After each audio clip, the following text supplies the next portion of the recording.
Hello friends, आज हम बात करेंगे क्या हम ब्लड प्रेशर की मेडिसिन को ऑल्टरनेट डे बेसिस पे ले सकते हैं कि एक दिन लिया एक दिन छोड़ दिया, एक दिन लिया एक दिन छोड़ दिया। क्या ये करना सही है या नहीं, और यदि हम ऐसा करते हैं तो इसके क्या फ़ायदे या नुकसान हो सकते हैं, इस बारे में बात करेंगे। कई लोग को जब ब्लड प्रेशर की मेडिसिन लेने को बोलते हैं तो वो परेशान हो जाते हैं कि यार ज़िंदगी भर दवा लेनी पड़ेगी। ऐसा नहीं हो सकता सर, एक दिन ले एक दिन छोड़े, या ऐसा नहीं हो सकता कि हम हफ्ते में एक आध दो दिन दवा ले लें बाकी दिन ना लें। तो ऐसा करने से क्या इश्यूज हो सकते हैं, क्या प्रॉब्लम्स हो सकते हैं, क्या चीज़ों पर विशेष ध्यान देने की आवश्यकता है, आज इन चीज़ों पर डिस्कस करेंगे। टॉपिक पर जाने से पहले जो लोग हमारे चैनल पर नए हैं उन्हें रिक्वेस्ट करूँगा कि चैनल को सब्सक्राइब करें, वीडियोज़ को लाइक और शेयर करें। सबसे पहले इशू ये है कि यदि हम मेडिसिन को ऑल्टरनेट डे बेसिस पर या एक दिन छोड़ के लेते हैं तो मेडिसिन का इफेक्ट इनकंसिस्टेंट आएगा। यानी जब हम मेडिसिन को लेंगे उस दिन आपकी मेडिसिन का इफेक्ट आएगा और आपकी मेडिसिन से ब्लड प्रेशर आपका डाउन हो जाएगा, लेकिन जिस दिन हम ब्लड प्रेशर की दवा नहीं लेंगे उस दिन ब्लड प्रेशर बढ़ जाएगा। उस दिन ब्लड प्रेशर पर कंट्रोल करने के लिए कोई दवा शरीर में मौजूद नहीं होगी। ज़्यादातर ये ब्लड प्रेशर की मेडिसिन 15 घंटे, 20 घंटे, 25 घंटे इतना ही असर करती हैं। बहुत ही कम ऐसी ब्लड प्रेशर मेडिसिन है जिनका असर 48 घंटे पूरा रहता है।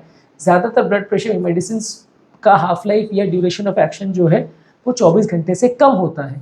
यानी कि वो ब्लड प्रेशर को कम करने का जो एक्शन है वो कुछ ही घंटों तक कर सकती है। अब यानी मान लीजिए आज के दिन हमने शुगर की मेडिसिन ली, सुबह 8 बजे ली, तो शाम होते होते तक रात होते होते तक उसका असर जाने लगेगा, और अगले सुबह जब ब्लड प्रेशर की दवा लेने का टाइम आएगा तब तक ज़्यादातर मेडिसिन, ऑलमोस्ट 95% मेडिसिन का इफेक्ट पूरी तरह से जा चुका होगा। तो मान लीजिए आज आपने ब्लड प्रेशर आपका 160 था, उसके लिए मेडिसिन ली, ब्लड प्रेशर की मेडिसिन लेने से दवा लेने के 6-7 घंटे बाद आपका ब्लड प्रेशर 120 आ गया। लेकिन अगले सुबह जब ब्लड प्रेशर की दवा लेने का फिर से वक्त आएगा तब वो ब्लड प्रेशर वापस 160 पहुंच चुका होगा, और उस समय अगर आप मेडिसिन नहीं लेंगे तो अगले 24 घंटे वापस आपका ब्लड प्रेशर 160 के आसपास ही रहेगा। यानी कि जो नेचुरल लेवल्स था उस पर ही आ जाएगा। तो ये एक बड़ा इशू है कि यदि आप ऑल्टरनेटिव मेडिसिन लेते तो दवा आपके हिसाब से तो असर करेगी नहीं। दवा का जो इफेक्ट है, जितने घंटे का इफेक्ट रहता है वो उस हिसाब से असर करेगी। हार्डली एक दो ही ऐसी मेडिसिन है जिनका असर 3-4 दिन तक मेंटेन रहता है। 95% मेडिसिन का असर 24 घंटे से भी कम रहता है। तो इस वजह से यदि आप ऐसा डोज स्किप करते हैं तो एक दिन आपका ब्लड प्रेशर कंट्रोल अच्छा रहेगा और एक दिन खराब रहेगा, और आपस में होने वाली ब्लड प्रेशर की फ्लक्चुएशन, एक दिन 160, एक दिन 120, फिर 160, फिर 120, ऐसा चलता रहेगा, तो वो आपकी बॉडी के लिए उल्टा ज़्यादा नुकसानदायक है। इसके अलावा इससे कार्डियोवैस्कुलर रिस्क भी बढ़ जाता है।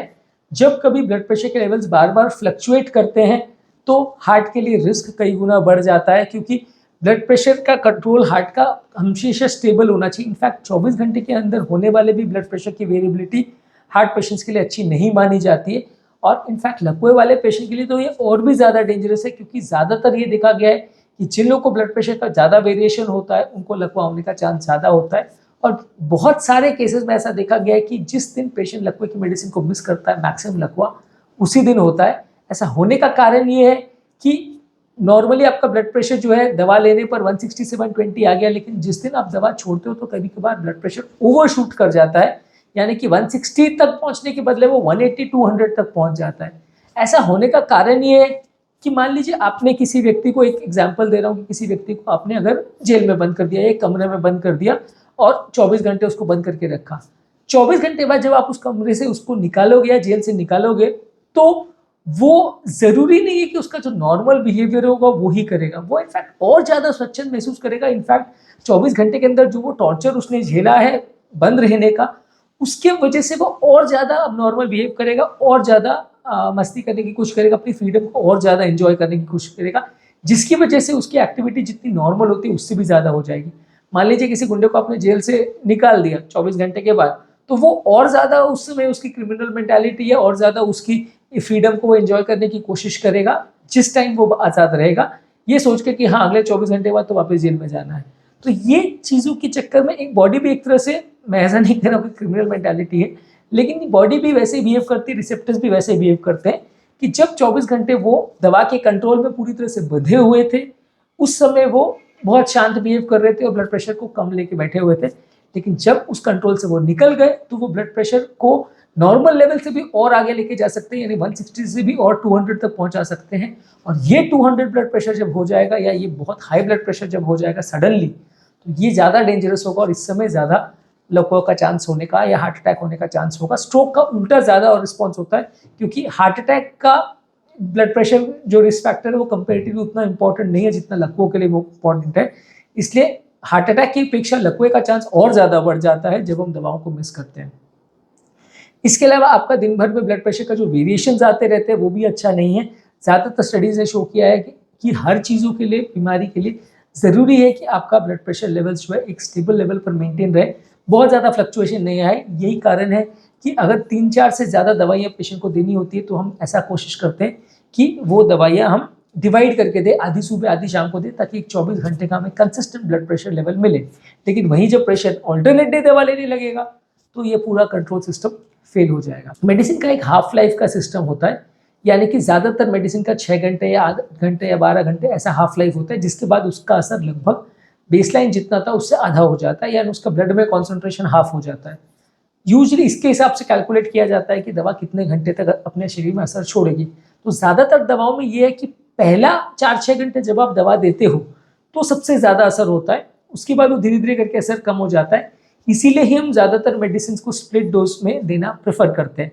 लेकिन जब कभी आप ऑल्टरनेट डोज करते हो तो फिर तो वेरिएशंस और बढ़ जाते हैं, यानी 6 घंटे एक्सट्रीम कंट्रोल, बाकी 18 घंटे कम कंट्रोल और उसके बाद 24 घंटे बिल्कुल ही कोई कंट्रोल नहीं। तो ये वेरिएशन का जो पैटर्न है वो बॉडी के लिए बिल्कुल हेल्दी नहीं है, और इसमें इनफैक्ट दवा नहीं लेने पर जो प्रॉब्लम्स होगी उससे भी ज़्यादा प्रॉब्लम्स होगी, क्योंकि ये वेरिएशंस को बॉडी उतना अच्छे से टॉलरेट नहीं कर पाती है। इसके अलावा दवाओं के साइड इफेक्ट्स होने का चांस भी बढ़ जाता है, क्योंकि अलग अलग तरह के डोजिंग शेड्यूल जब आप लेते हैं, अलग अलग दवाओं का अलग अलग खाद्य पदार्थों से और दूसरी दवाओं के साथ इंटरेक्शन पैटर्न रहता है। जब आप 2 दवाओं को साथ में लेते हैं तो आपस में दोनों का एक इंटरेक्शन रहता है। मान लीजिए आपने एक दवा तो ले ली और दूसरी दवा को छोड़ दिया, तो दोनों का जो आपस में इंटरेक्शन पैटर्न है वो कभी तो रहेगा और कभी नहीं रहेगा। तो इस वजह से भी कभी कुछ होगा कभी कुछ होगा, कभी ब्लड प्रेशर बहुत कम हो जाएगा, कभी बहुत ज़्यादा हो जाएगा, कभी बहुत वेरी करेगा। तो दवाओं का आपस में जो इंटरेक्शन है या खाद्य पदार्थों से जो इंटरेक्शन है वो भी बहुत ज़्यादा वेरी करेगा यदि आप इनकंसिस्टेंट वे में टैबलेट्स को लेते हैं। मतलब दवा कभी बहुत ज़्यादा रिस्पॉन्स करेगी, कभी कम, और इसको प्रेडिक्ट कर पाना बहुत ज़्यादा मुश्किल होगा। यदि पेशेंट को डेली बेसिस पे दवा अगर वो नहीं लेता या इनकंसिस्टेंट करता है तो प्रॉब्लम्स होने का चांस और कई गुना बढ़ जाता है। क्योंकि ब्लड प्रेशर जैसी प्रॉब्लम कई बार अनप्रेडिक्टेबल होती है, कोई खास सिम्टम्स नहीं होते, और अगर आप रेगुलर मॉनिटरिंग कर रहे हो तो आपको पता चलेगा कि बीपी वेरी बहुत कर रहा है। लेकिन कोई ऐसा व्यक्ति भी हो सकता है जो दवा ऑल्टरनेट डे बेसिस ले रहा है लेकिन मॉनिटर 4 दिन 5 दिन में एक बार ही कर रहा है। तो वैसे केसेस में जब ब्लड प्रेशर ज़्यादा होगा तो वो क्या डैमेज करेगा वो लंबे समय तक पिकअप नहीं हो पाएगा। पता कब चलेगा? जब लिवर, किडनी, हार्ट, ब्रेन सब फेल हो जाएगा तब पता चलेगा। तो ये चीज़ों में अगर आप डेली बेसिस पे दिन में 3-4 बार मॉनिटर करो तो आपको पता चलेगा कि सुबह मेरा 160 था, अभी 180, अभी 200 है, अभी 210 हो गया। तो आपको ब्लड प्रेशर के चेंजेस पता चलते रहेंगे। लेकिन ज़्यादातर लोग उतना फ्रीक्वेंटली मॉनिटर करते नहीं है, वो हफ्ते में 1 या 2 बार बीपी मॉनिटर करते हैं। शुगर का भी वैसा ही है। यदि आप इस तरह से दवाइयों को स्किप करोगे तो आपको कई बार पता भी नहीं चलेगा कि ब्लड प्रेशर कब शूट अप हो गया, कब कम हो गया, और आपको कई बार जब पता चलेगा तब बहुत लेट हो चुका होगा, कॉम्प्लिकेशंस बहुत हो जाएंगे। इस तरह के पेशेंट्स में कई बार जो है हेल्थ मॉनिटरिंग करना भी मुश्किल हो जाता है, क्योंकि कई बार पेशेंट्स का ब्लड प्रेशर बहुत शूट अप हो जाता है, कभी कम हो जाता है, आपकी फाइंडिंग्स इनकंसिस्टेंट हो जाती है, तो डॉक्टर के लिए भी दवाओं का डोज को एडजस्ट करना मुश्किल हो जाता है। इसलिए हर डॉक्टर आपको यही बोलेगा कि ज़्यादातर मेडिसिन में आपको डेली बेसिस पे लेना पड़ेगा। और ये तथ्य सिर्फ ब्लड प्रेशर मेडिसिन के लिए नहीं, ये शुगर के लिए, कोलेस्ट्रॉल के लिए, हार्ट के मेडिसिन के लिए, सब चीज़ों के लिए ये एप्लीकेबल है। क्योंकि आप ये सारी चीज़ों में जब कभी भी इस तरह की लापरवाही करते हैं तो प्रॉब्लम्स होने का चांस बढ़ जाता है। कुछ केसेस में जहाँ किसी व्यक्ति का अगर बॉर्डर लाइन ब्लड प्रेशर है वहाँ पे कभी कभार वो मैनेज कर सकते हैं। कभी कभार ऐसा हो सकता है कि ब्लड प्रेशर में उतने वेरिएशंस ना आए, और खासकर तब जब पेशेंट अगर बहुत लॉन्ग एक्टिंग दवा ले रहा हो और बहुत लो डोज में मेडिसिन ले रहा हो तो हो सकता है उतना ज़्यादा वेरिएशन ना पता चले और पेशेंट को उतनी दिक्कत ना आए। लेकिन जब पेशेंट हाई डोज मेडिसिन पे है और अनकंट्रोल ब्लड प्रेशर चल रहा है, और खासकर अगर पेशेंट हाई रिस्क है यानी उसको ऑलरेडी बहुत सारी बीमारियां हैं, तो वैसे केसेस में लापरवाही करना या इस तरह से मेडिसिन के डोजेस को चेंज करना अच्छा नहीं होगा। और इसमें दवा नहीं लेने से जितनी प्रॉब्लम होगी उससे भी ज़्यादा चांसेस है कि प्रॉब्लम हो जाए। तो इसलिए हम ये बिल्कुल रिकमेंड नहीं करते कि आप दवा ऑल्टरनेट डे बेसिस पे लो। अगर लेना है तो डेली लीजिए, नहीं तो मत लीजिए। नहीं अगर आप प्रॉपर शेड्यूल मेंटेन कर सकते हैं और अगर आपको नहीं मेडिसिन लेना है तो कंसिस्टेंटली बंद रखिए, बाकी चीज़ों को ट्राई करके कंट्रोल करने का प्रयास करिए।